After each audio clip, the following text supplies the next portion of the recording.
Civil सेवा परीक्षा की तैयारी कर रहे मेरे सभी प्यारे नौजवान साथियों, नमस्कार। फ्रेंड्स, आज मैं आप सबसे समान नागरिक संहिता, इसके क्या क्या प्रावधान किए गए हैं, उस पर बातें करने जा रहा हूँ। लेकिन इससे पहले मैं एक स्पष्टीकरण देना चाहूँगा। 2 दिन पहले मेरा एक और लेक्चर था इसी डेली ऑडियो लेक्चर्स के अंतर्गत, जिसमें मैंने इसी विषय पर बात की थी, लेकिन उसका जो कोण था, एंगल था, वो बिल्कुल डिफरेंट था। उसमें मैंने प्रारंभिक परीक्षा की दृष्टि से जो तथ्य महत्वपूर्ण हो सकते हैं इस टॉपिक पर, उन्हें आपके सामने रखा था। और ऐसा मैंने इसलिए किया था क्योंकि मुझे लग रहा है कि ये बहुत इंपॉर्टेंट टॉपिक है, और साथ ही मुझे यह भी लगा कि यदि मैं इनका अलग से उल्लेख नहीं करूँगा तो हो सकता है कि आपसे ये मिस हो जाए, छूट जाए, और फिर आप इसका सही फ़ायदा न उठा पाएँ। तो इससे पहले का जो मेरा लेक्चर है वो पूरी तरह से प्री एग्ज़ामिनेशन को ध्यान में रख कर के दिया गया लेक्चर है, और ये जो मेरा लेक्चर है यह मुख्य परीक्षा को ध्यान में रख करके मैंने तैयार किया है। लेकिन आप ऐसा बिल्कुल मत समझिएगा कि इसका प्रारंभिक परीक्षा से कोई मतलब ही नहीं है। प्रारंभिक परीक्षा से भी इसका संबंध है। तो इसमें हम उत्तराखंड में जो समान नागरिक संहिता लागू कर दी गई है उसके मुख्य प्रावधानों को देखेंगे। मैं अंडरलाइन कर रहा हूँ, सभी प्रावधानों को नहीं, लेकिन मुख्य सभी प्रावधानों को। इससे पहले कि मैं प्रावधानों पर आऊं, मैं एक बात आप सबसे कहना चाहूँगा। देखिए, प्री की तैयारी कैसे होती है, मुख्य परीक्षा की बात मैं नहीं कर रहा हूँ। प्री की तैयारी कैसे होती है?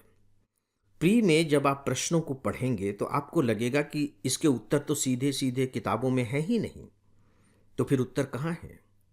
यूपीएससी ये मान करके चलती है कि उत्तर आपके दिमाग में है, यानी कि उत्तर आपको तैयार करने पड़ेंगे। अब सवाल यह उठता है कि 21, 22, 23 साल का स्टूडेंट क्या उत्तरों को अपने दिमाग में तैयार कर सकता है? अब यूपीएससी तो ये मान करके चल रही है कि हाँ कर सकता है, और सच पूछे तो मैं भी मान करके चलता हूँ कि हाँ आप कर सकते हैं। यदि मैं ये कहूँगा कि आप कर सकते हैं तो आपका सीधे फिर से ये प्रश्न होगा कि हम कैसे कर सकते हैं। इसके बारे में मैं आपको बताने जा रहा हूँ। आप मान करके चलिए, और आपके पढ़ने का और तैयारी करने का ढंग इसी रूप में होना चाहिए कि जैसे हमारे शरीर में रीढ़ की हड्डी है, और हमारे शरीर का जो पूरा ढांचा है उस रीढ़ की हड्डी पर टिका हुआ है। हाथ हैं, आप देखिए कि अगल बगल में फैल जाते हैं। पैर हैं, वो रीढ़ की हड्डी के बाद नीचे तक उतर जाते हैं। हमारा पेट है, हमारी गर्दन है, ये सब हैं, हमारे शरीर के ही अंग हैं। लेकिन ये सब जो टिके हुए हैं वे रीढ़ की हड्डी पर टिके हुए हैं। इसलिए देखिए, मुहावरे में भी कहते हैं कि उसकी रीढ़ की हड्डी ही नहीं है, यानी कि वो अपनी बातों पर टिका ही नहीं रहता है, तो वो रीढ़ की हड्डी ही नहीं है, मुहावरे में कहा जाता है। और मैं पूरे विश्वास के साथ कह रहा हूँ कि हर टॉपिक की अपनी रीढ़ की हड्डी होती है, जिस तरह से हर विषय की अपनी रीढ़ की हड्डी होती है, हिस्ट्री की, ज्योग्राफी की, पॉलिटिकल साइंस की, इकोनॉमिक्स की। उसी तरह से उसके जो टॉपिक्स होते हैं उनकी भी अपनी रीढ़ की हड्डियां होती हैं। आपको मेरी ये बात थोड़ी सी अटपटी सी लग सकती है, अविश्वसनीय भी लग सकती है, लेकिन ये बात सही है। और मेरे जो ऑनलाइन स्टूडेंट हैं वो यदि मेरे लेक्चर को सुन रहे होंगे तो इसे पकड़ने की बड़े आराम से कोशिश कर सकते हैं कि मैंने हर लेक्चर में किस तरह से उस रीढ़ की हड्डी की तरफ स्टूडेंट्स का ध्यान दिलाया है। और हर सब्जेक्ट के लेक्चर से पहले मैंने सब्जेक्ट की रीढ़ की हड्डी के बारे में भी बताया है। फ्रेंड्स, एक सूचना है, एफईआईएस का एक मोबाइल ऐप है। इस पर आपको आईएएस की तैयारी के लिए रोजाना 10 न्यूज़पेपर्स के चुने हुए एडिटोरियल कमेंट्स और आर्टिकल्स पढ़ने को मिलेंगे। आप इस पर करेंट अफेयर्स पर बेस्ड मेरा डेली ऑडियो लेक्चर भी सुन सकेंगे, और इसके अलावा आपको और भी बहुत कुछ मिलेगा, वह भी सब कुछ फ्री। तो आप बिना देरी किए इस ऐप को एंड्रॉयड या अपने एप्पल डिवाइस पर इंस्टॉल कर लें। उदाहरण के तौर पर यूसीसी, समान नागरिक संहिता, इसकी रीढ़ की हड्डी क्या है? सीधी सी बात है कि इसकी रीढ़ की हड्डी है समानता, यानी कि राज्य के जितने भी नागरिक हैं, चूंकि ये उत्तराखंड में लागू किया गया है इसलिए मैं यहाँ राज्य की बात कर रहा हूँ, कि राज्य के जितने भी नागरिक हैं, चाहे वो किसी भी धर्म को मानने वाले हों, किसी भी समुदाय के लोग हों, जनजातियों को छोड़कर, उन सब के समान अधिकार होंगे, नंबर एक। दूसरी बात कि जब हम कहते हैं समान अधिकार होंगे तो फिर इससे लाभ पहुंचने वाला किसको है? सीधी सी बात है कि इससे उनको लाभ पहुंचेगा जिनके अधिकार समान नहीं हैं, जो असमान अधिकार के द्वारा शोषित किए जा रहे हैं। जब फिर आप इसे आगे बढ़ाएंगे तो आपको पता लगेगा कि हमारे समाज में महिलाएं वे वर्ग की सदस्य हैं जिन्हें समान अधिकार प्राप्त नहीं है। किसकी तुलना में समान अधिकार प्राप्त नहीं है? पुरुष की तुलना में समान अधिकार प्राप्त नहीं है। तो सीधी सी बात है कि अब इन्हें समान अधिकार दे दिए गए हैं। ये इसकी रीढ़ की हड्डी है।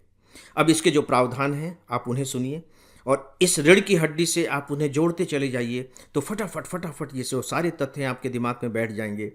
और यदि एक बार ये आपके दिमाग में बैठ गए, आपने जैसे पढ़ लिया, समझ में बात आ गई, तो मैं दावा करता हूँ कि प्रारंभिक परीक्षा में कोई भी प्रश्न क्यों न पूछ लिया जाए, आप सही उत्तर तक पहुंच जाएंगे।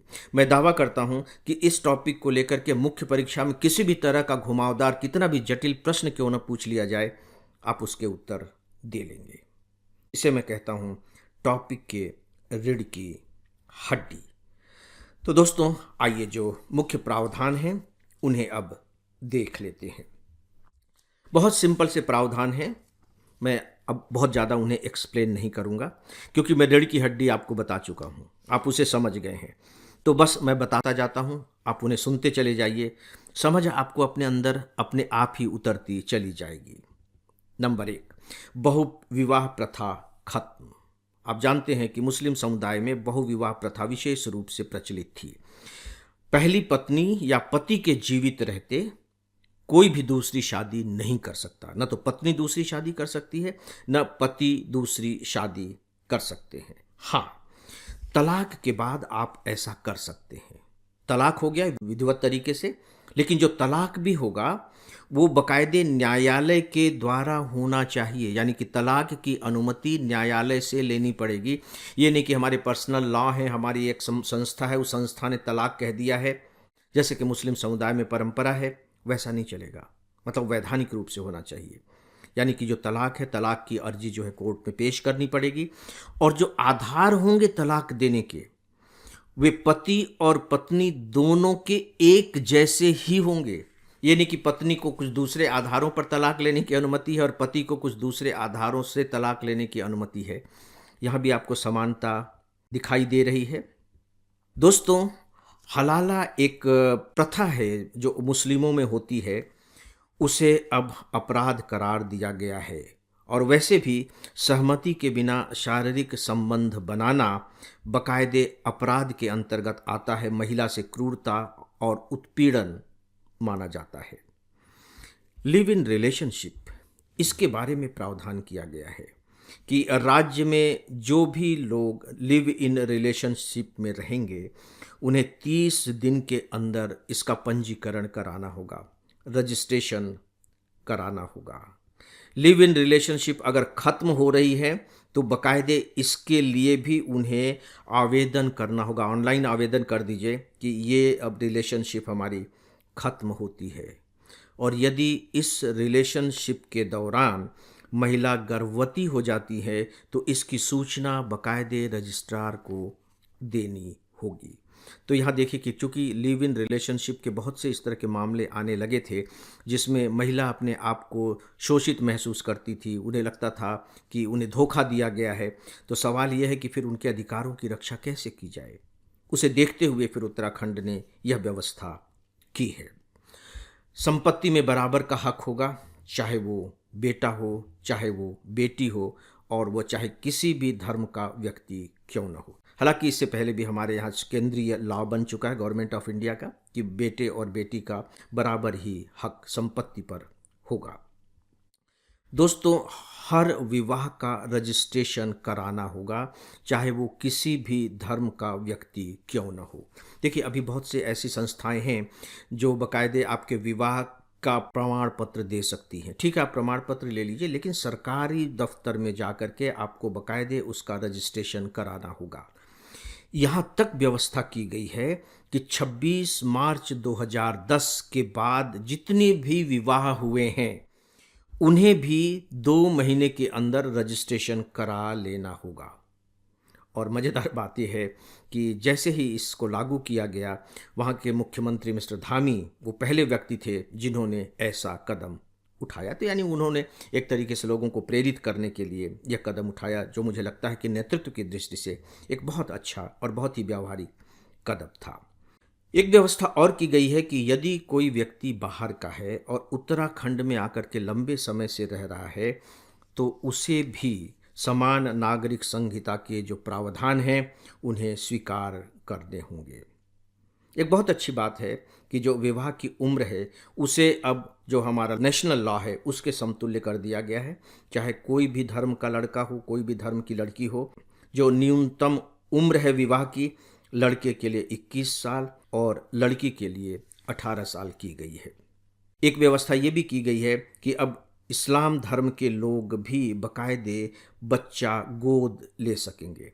अभी इन्हें केवल बच्चे को पालन पोषण करने का ही अधिकार था, लेकिन अब वो गोद ले सकेंगे, लेकिन जो गोद लिया हुआ बच्चा है वो दूसरे धर्म का नहीं होना चाहिए। एक बहुत अच्छी व्यवस्था इसमें यह भी की गई है कि यदि कोई विवाह मान लीजिए बाद में अमान्य या रद्द कर दिया जाता है कि नहीं ये विवाह मान्य नहीं है, लेकिन पति पत्नी तो उस समय साथ में रह रहे थे और उनसे कोई संतान हो गई है, तो वो जो संतान है वो वैध मानी जाएगी। ऐसा नहीं है कि चूंकि अब ये विवाह अवैध हो गया है तो इनसे जो बच्चा हुआ है वह भी अवैध है। नो, वह वैध संतान मानी जाएगी और उस बच्चे के सभी अधिकार उसे प्राप्त होंगे। तो दोस्तों, ये थे यूसीसी के कुछ प्रावधान। बहुत से राज्य अब ऐसा सुनने में आ रहा है कि यूसीसी के एक्ट तैयार कर रहे हैं, उसके प्रावधान लागू होंगे, लेकिन उत्तराखंड ने जो लागू किया है मुझे लगता है कि वह उनके लिए मार्गदर्शन का काम करेगा। जो एक पिलर होता है, जैसे एक ड्राफ्ट होता है, वह तो सभी राज्यों को एक तरह से प्राप्त हो ही गया है। तो दोस्तों, इस विषय पर बस इतना ही, और इसी के साथ ही आज के इस डेली ऑडियो लेक्चर को समाप्त करता हूँ। नमस्कार।